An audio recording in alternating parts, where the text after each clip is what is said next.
guys, Cruel Blonde Wave, I'm Eric. I'm Calvin. Aaron. And we're back with My Hero Academia. Yes. Last time on, we did a bit of a recap of the war so far. Some people were dead. The recap. Some...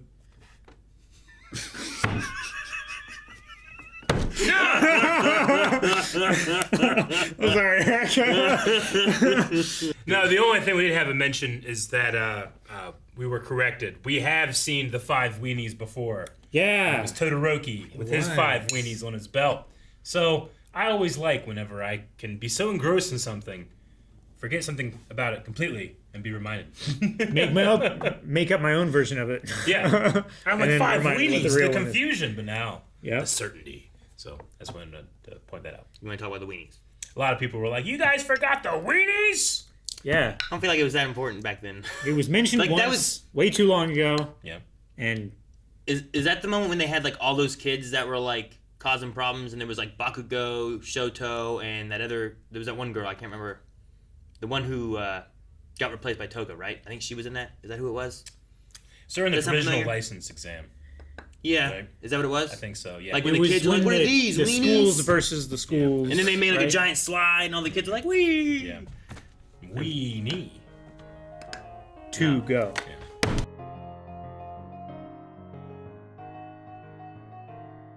Man, so many villains escaped. Things have gone from very bad to way worse. Now there's Yeah. like 2 all-for-ones. Yeah, I know. There's like this weird thing. I wonder if it's a quirk thing or what the Yeah. reasoning is that they're going to kind of do with it. Psychology if it's like a thing. DNA kind of thing. Sure. Like the one thing I was going to say is like I've heard like the idea of people who have had like body transplants of like hearts or whatever the case is, of like having like stories of like, I don't know, memories and like someone still kind of being there kind of thing. Like I've heard of that before, You know too, what I mean? yeah. And I was like, is It's this an something... anecdote, but it's an interesting concept. Yeah, so like is there something like that where it's like they put in this DNA thing, whatever, to get him to get these powers from, all for one? Or is We've also is had- it a quirk thing that is actually Could there? be a quirk thing. I mean, it could just be a psychology thing, too. We've had Tomura before, like, have... he speaks to father, whenever he was first introduced and stuff. So it could just be that he's been conditioned to believe that he's in his head too. But he's actually there. It feels like. Dude, the one image of him being there and it's like all those red tentacle things Yeah. like holding him and tying him down, where he's like trapped. Yet he tells Spinner like, "I'm taking his emotions into account." Or whatever, And he says like, "Our success is the result of your will." I mean, he could just. I think he's just he's a parasite somehow, but maybe one that can be beneficial for both of them. I don't know. Sure. I mean, it's definitely beneficial for himself. Like, I don't disbelieve him when he says, "You're the next me." Sure, but that is might be a collective of me. There's 2 ways of saying that, right? Yeah, like, there is. he saying like, "I'm going to mold you as my apprentice to become the next all for one, My or protege, or is it I am going to take over your body and become Is you, this an and you are the next Orochimaru me?" situation? In a way, Yeah. right? Yeah. So, I'm curious on exactly what he means by that. I love All For One as a villain just because we've had so many amazing moments. But one of those amazing moments is that All Might sacrificed everything he had left to put him in prison, and now he's out. Yeah. And we have no All Might. Yeah. I am not here. Who else can stand up against him? Deku's not in a great situation right now. Sure. I love The only hope with that I have is that All Might stopped him while not being at 100%, right? Yeah. Like he beat that one Nomu while he was weakened. Yeah. And then beat All For One when he was even more weakened. Sure. So like, with just a spark of what he used to can have. Deku get to that point, or having Eri or something like that? We got Lemillion's powers back. Like, is there something that can happen that we can build up and do that? Yeah, I mean, don't know. we've always speculated that it shouldn't and can't be about one person, right? It needs to be about a group, like the outro that we have. Like, All Might statue, I am not here, but all of the students are. Deku looks up and everybody's there in his place. There's the eggs in one basket, and they were all in All Might. And now that All Might's gone, we have no eggs. So we need to have. Hopefully, Class 1A will be a best example of like a group of heroes that work together and can keep things going, and fight all for one together or something like that. You have all the eggs and no basket. Man, now we have no basket. The villains took it. They took the basket. All 6 of them. Except for that 7th one. Yeah, I don't know what happened. It was a weird way it worded that. It was like, Yeah. they attacked 7 and released prisoners from... Maybe they just failed on the 7th one or something. Maybe. I don't know. Could be. Just thought it was a weird way of saying that. Sure. Man, I wasn't sure what happened to Overhaul. The other 3, I'm like, okay, I guess that kind of makes sense. Though I thought Moonfish, like, broke his teeth. Mm-hmm. But Overhaul, like... I guess it makes sense. Like, he couldn't get out of his cell because he couldn't open the door because he has no arms, right? So he doesn't have that power anymore. I don't know if he can get it back. But I thought when they took his arms, like... I'm like, did he die there? Or we're never going to see him again, I guess, right? But now he's out. I don't know what that means. Can, like, All for One heal him and use him? You know, I don't know. Yeah, they've built up this prison that just, if you capture the villain, you don't have to worry about them anymore because they're going to a place where they can't escape. Like, they have All for One there. Nobody else is going to escape. Sure. Nobody. You just don't think about it. Don't worry about it anymore. They're gone forever. No, they're not. It's like, ironically, the only way he can get out is if, like, he himself tried to get him out. The only person strong enough to break him out is himself. And he's in there. Yeah. Yeah. And then, like, you know, they even talk about how it's like an impenetrable fortress. You can't get in to break people out. Mm-hmm. But the people inside can break out. Yeah. But they have precautions in place, except if you EMP the whole place. And, Yeah. And if Which- they know for a second, which... You could do with a nuke from space. Sure. Like, it would be... But the thing that they can't account for was that All for One was, like... He was timing sensing it or whatever, and he had knew it it down happened. to the moment that it would happen that he could...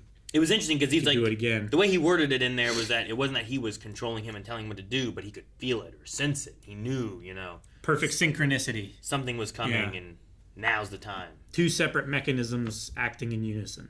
I mean, he broke his rival's grandson into a million pieces and reformed it into an image of himself. You know, like, it's just so dirty.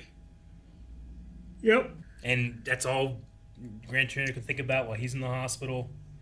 Well, yeah, it's the guilt of not being able to stop it, and it's the regret of her actions trying to protect him didn't change anything. I know, that's the worst thing. Like, she was so hurt. She deprived herself and her family of that bond, and it didn't matter anyway. In fact, it's what helped cause it.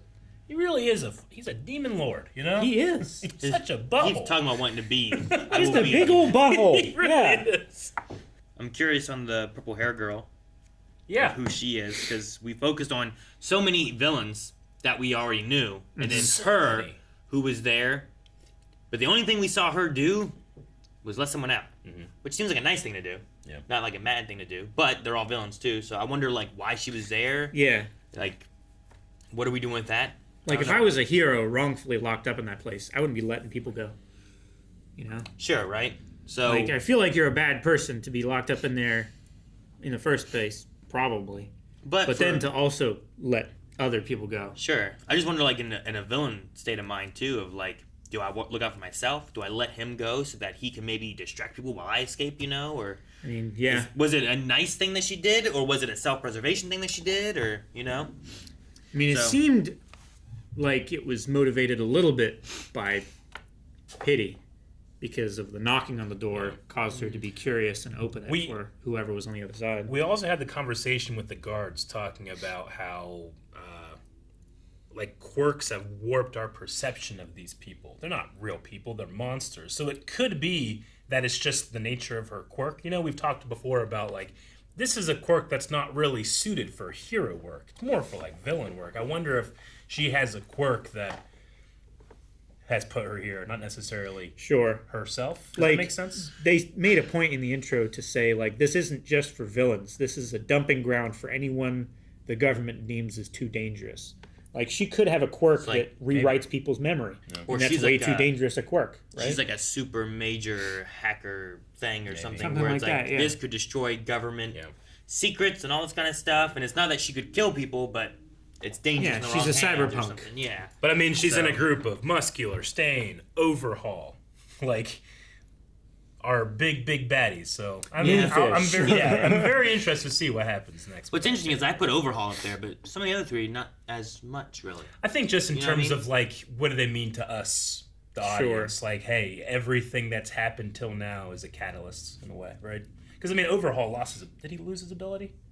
He can't touch anything. They cut off his arms too, so he can't. He can't touch anything. So yeah, and then like Muscular, I'm like, it was a great moment for Deku, but I guess I didn't consider him to be like the best of the villains that need to be in a super terrible facility. Sure. But he's there, you know. I mean, I think also it's their like state of mind, their personality that gets them in there.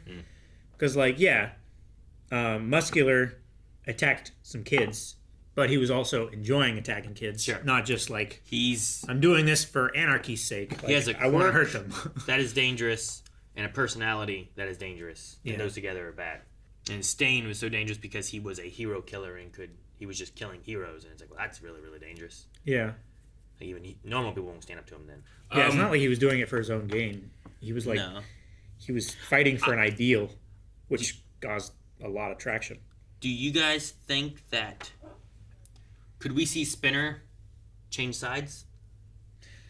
maybe. Is that a potential I think so. thing?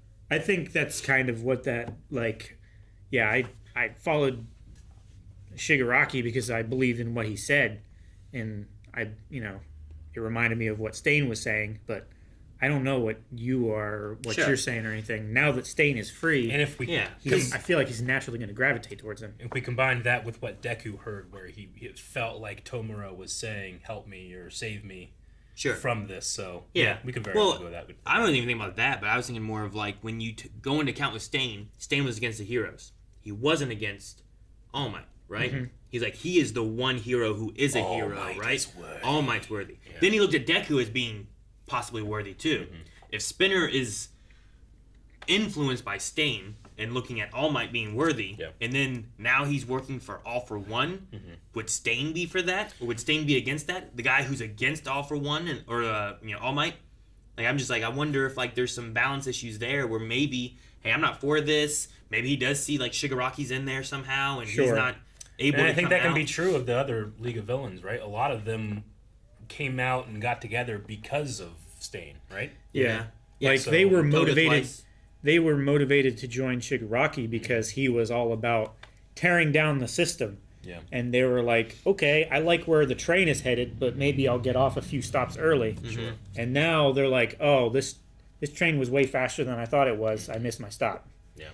Dobby's a little different because he's just kind of got his own agenda that he's after, I feel like. But he does. As long as they coincide enough, I think that he would want allies to protect him kind of in a way. Toya. So there's definitely some elements where I'm like, I could see some of this league maybe turning against All for One. Maybe. But maybe not turning against Shigaraki. Sure. But if Shigaraki is imprisoned and trapped by him, and if he would turn against All for One, I could see a lot of things maybe kind of shifting maybe to the hero's side to fight against him. Sure. It'd be cool to have, villains and heroes fighting against All for One in his army. We have villains and heroes fighting against villains and heroes. Maybe, yeah, because you also had some heroes that were on the PFL, right? Yeah, they were on the sympathetic side. PLF? The Paranormal Liberation Front. I got a cool factoid from Rop. Okay. Actually, and I would have completely missed this. We often have a lot of interesting Star Wars references in this show. Primarily, locations are named for locations from Star Wars. This one is the 3 prisons other than Tartarus that they show are named Xi'an, Bagu, and Kyun. These are the Japanese spellings of Xi'an, Berg, and Quinn, 3 characters from Season 1, Episode 6 of The Mandalorian, which featured a prison break. So that would be the 2 Twi'leks and the Devorian from that episode. Really interesting. And I would not have caught that at all. Yeah, no. I mean, Berg, who's the closest, I suppose, that I could have caught, but no. I mean, sometimes whenever the locations pop up, I'm not thinking about it. Sometimes it's obvious. Sure. But Tatooine Station. Yeah, I love that the author is still enjoying Star Wars and putting it in his work. Yeah, that's really cool. Yeah. I like Bakugo waking up, being Bakugo. Mm-hmm. He's very Bakugo right now. It's the intensity on like the flip. Like he's always so antagonistic to Deku, but as soon as someone messes with him, you just started a war. Yeah, I mean it's a true rivalry. Yeah, it's one of my favorite.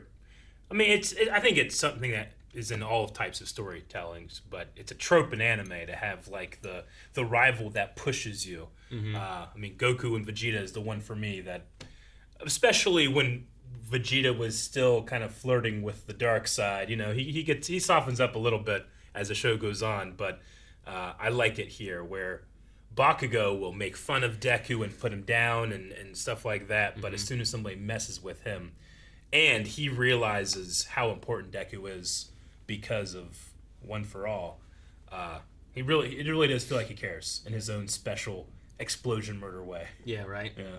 No, I agree. What's his new name again? His new name is Great Explosion Murder God Dynamite. And he thought about that for a long time. Yeah. Child.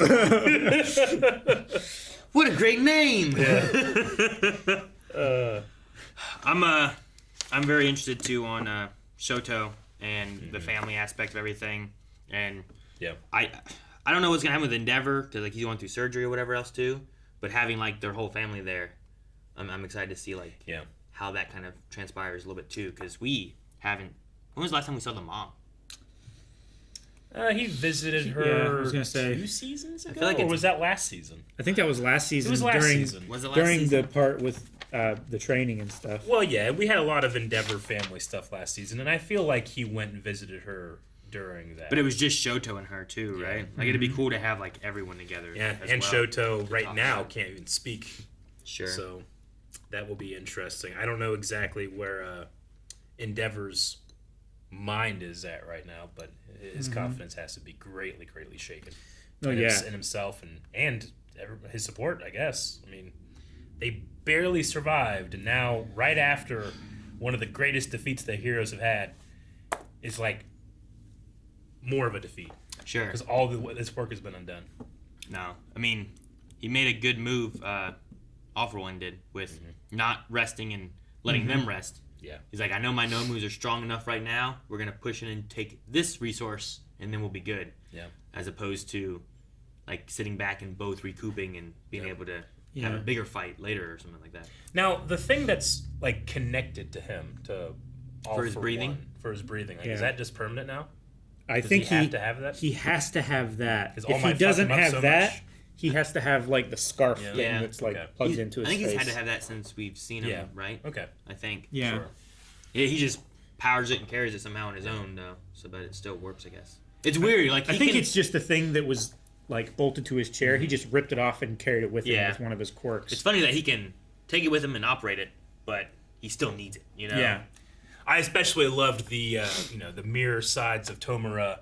One that's All for One and one that's Tomura. And Tomura's has an eye, and you can see into his soul. But whenever he's All for One, he has no eyes because All for One has no eyes.